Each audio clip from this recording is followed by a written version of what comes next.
Welcome to Penrose Learning, where we make understanding easy.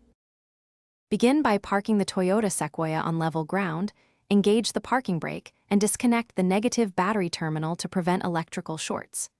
Raise the vehicle with a jack and support it securely on jack stands about 18 inches high so you have safe access beneath.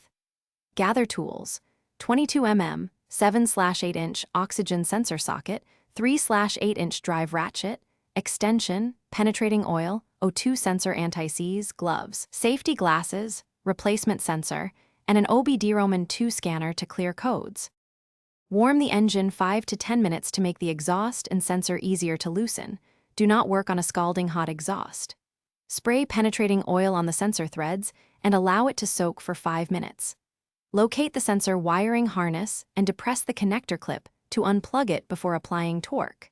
Fit the 22 mm oxygen sensor socket and a 3/8-inch ratchet with extension and turn counterclockwise to break the sensor free. Then remove it slowly to avoid damaging the harness.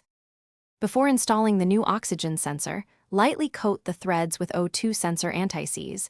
Do not get any compound on the sensor tip. Thread the sensor in by hand to avoid cross-threading, then use the 22 mm socket and torque to 44 Nm, 32 ft-lb for a proper seal. Reconnect the wiring harness and secure clips or heat shields you removed. Reconnect the negative battery terminal. Clear fault codes with an OBD-ROMAN 2 scanner. And confirm success by a 10 to 15.